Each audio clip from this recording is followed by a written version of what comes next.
یہ سکون نہیں ہے، اور سکون کیسے ہم حاصل کریں؟ سب سے بہترین ذکر دو چیزوں کا میں آپ کو بتاؤں گا۔ ایک تو یہ کہ بہت سارے لوگ یہ سوال کرتے ہیں کہ یہ سکون نہیں ہے، اور سکون کیسے ہم حاصل کریں؟ تو پیارے بھائیو، سورۃ رعد آیت نمبر 28 میں اللہ تعالیٰ نے ایک نسخہ بتایا ہے۔ اور پیارے بھائیو، اللہ تعالیٰ نے ہمیں بنایا نا، اللہ تعالیٰ کو پتا ہے کہ اگر یہ پریشان ہوگا، اس پر کسی وجہ سے ٹینشن ہوگی، تو یہ اس کو کیا کرنا چاہیے؟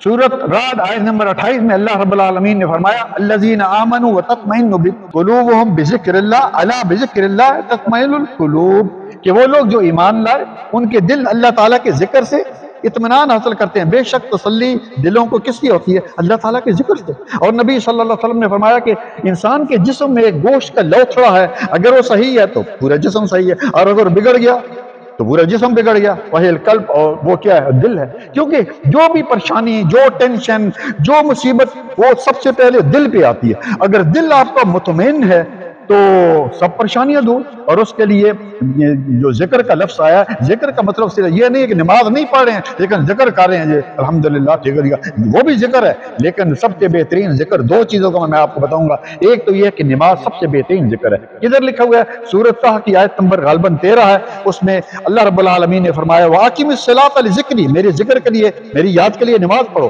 اور دوسرا ذکر قرآن ہے۔ کدھر لکھا ہے؟ سورۃ الحجر اس کی آیت نمبر 9 اِنَّا نَحْنُ نَزَّلْنَا الذِّكْرَ وَإِنَّا لَهُ لَحَافِظُونَ، کہ ہم نے اس قرآن کو اتارا، ہم نے اس ذکر کو اتارا، اور ہم ہی اس کے جو ہے وہ کیا ہیں؟ ہم ہی اس کے محافظ ہیں۔ تو یہ دو چیزیں آپ کرتے جائیں، ٹینشن کبھی بھی نہیں آئے گی میرے بھائی۔ ایسے ہم لگے ہوئے یہ ٹینشن ہے، جب ہم یہ کام کرتے نہیں ہیں۔ لیکن یاد رکھیے، سب سے پہلی چیز عقیدہ صحیح ہونا چاہیے، آدمی توحید پر ہو تو تب وہ ہو یہ اس کے اعمال قبول ہوگی۔ اسی طرح پیارے بھائیوں، سب سے افضل ذکر نبی صلی اللہ علیہ وسلم نے کیا فرمایا؟ سب سے افضل ذکر جو صحیح ترمذی کی حدیث نمبر 3383 ہے، لا الہ الا اللہ۔ اور سب سے افضل شکر وہ کیا ہے؟ یہ سب سے افضل شکر نہیں بلکہ سب سے افضل دعا الحمدللہ ہے۔